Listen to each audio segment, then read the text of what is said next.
Kompas baru saja merilis hasil penelitiannya.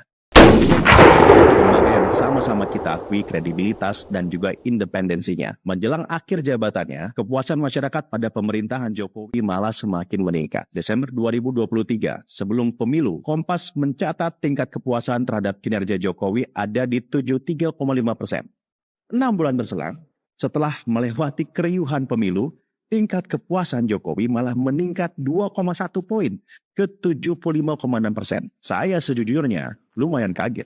Biasanya tingkat kepuasan pemerintah akan semakin turun menjelang akhir jabatan. Apalagi kemarin Jokowi juga rame-rame diserang habis-habisan saat pemilu dengan berbagai narasi. Dinasti politik lah, intervensi lah, bansos lah, belum lagi baru-baru ini tentang IKN lah, tapera lah, dan macam-macam lagi. Tapi kok malah makin banyak masyarakat yang puas dengan kinerja Jokowi? Saya melihatnya setidaknya ada 3 faktor. Nah, faktor yang pertama, sosok Jokowi dengan kepemimpinannya selama 10 tahun ini akan sangat sulit digantikan. Tak terpengaruh dengan hingar-bingar politik, Jokowi sangat baik dalam memperlihatkan diri bahwa ia tetap bekerja keras dan memimpin negara. Menjelang akhir jabatannya, malah Jokowi kalau kita pantau semakin rajin turun ke lapangan dan belusukan ke berbagai pelosok. Hal ini juga memutarbalikkan tuduhan miring bahwa Jokowi belusukan saat pemilu kemarin hanyalah demi menguatkan suara untuk Prabowo Gibran. Nyatanya pemilu sudah usai, Prabowo Gibran sudah menang, Jokowi tetap saja turun ke lapangan. Hal ini mengkonstruksi persepsi di mata publik kebanyakan ya, bukan yang suka teriak sana sini. Kalau selama ini tuduhan tersebut salah, dan Jokowi adalah presiden yang memang sederhana saja memaknai kepemimpinannya, yaitu bekerja. Nah, faktor yang kedua, disadari atau tidak, keadaan ekonomi di Indonesia di tengah volatilitas situasi geopolitik yang tidak menentu bisa tetap stabil dan cenderung membaik. Harga bahan pangan tetap terjangkau. Naik turunnya selalu ada pada batasnya. Harga BBM juga demikian, padahal harga minyak dunia lagi tinggi-tingginya saat ini. Berbeda sekali dengan situasi di beberapa negara yang ekonominya semakin sulit. Lalu juga banyak infrastruktur yang dibangun dan dirasakan benefitnya. Bilnya juga meningkat. Itu nanti kita bahas saja. Jangan berdebat di video ini.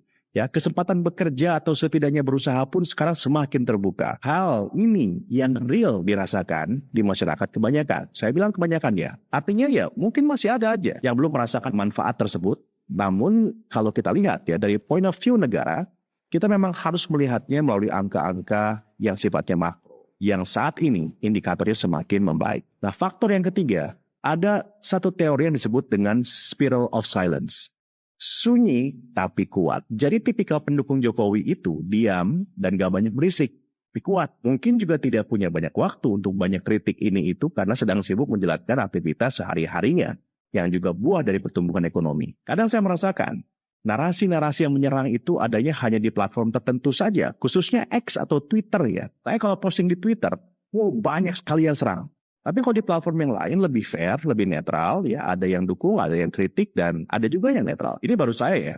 Pak Jokowi juga demikian. Kalau kita lihat di postingan beliau di Twitter, komen-komennya banyak yang negatif. Tapi sentimen di platform lain seperti di Instagram, YouTube, TikTok jauh lebih netral. Saya coba tarik data periode selama 30 hari terakhir. Nah, begini nih hasilnya. Di Instagram, sentimen positif Jokowi adalah 14% dan negatifnya 5%. Di TikTok, sentimen positif Jokowi adalah 11%, negatifnya pun kurang lebih sama, 11%. Sementara itu di pemberitaan, sentimen positif Jokowi itu 5% dan negatifnya 4%. Sisanya netral. Artinya yang netral dan positif jauh lebih banyak dibandingkan negatifnya. Sementara itu kalau di Twitter, sentimen positifnya Jokowi hanya 10%, sementara itu negatifnya 34%. Tapi kalau kita tarik semua data dari seluruh platform, sentimen positif Pak Jokowi itu 11% dan negatifnya hanya 9%. Sisanya 80% netral. Artinya 91% pengguna sosial media memberikan apresiasi yang netral dan positif kepada Pak Jokowi. Kawan-kawan, mungkin saya sedikit mellow ya. Tetapi yang ingin saya tekankan melalui konten ini adalah tak lama lagi loh Pak Jokowi akan mengakhiri jabatannya. Hanya sekitar 3 bulan lagi. Anda mau bilang saya apa? Menjilat lah atau apalah terserah aja. Tapi saya ingin mengucapkan terima kasih kepada Pak Jokowi yang telah memimpin Indonesia selama 10 tahun ini tanpa ada absen sekalipun. Cek deh. Nah, dari kepemimpinan Pak Jokowi, dari presiden ke presiden juga kita lihat bahwa beliau sukses diteruskan dan membawa Indonesia ini menjadi negara yang sangat disegani dunia. Mengawal Indonesia keluar dari pandemi COVID. dan tetap berhasil membangun perekonomian dan juga infrastruktur.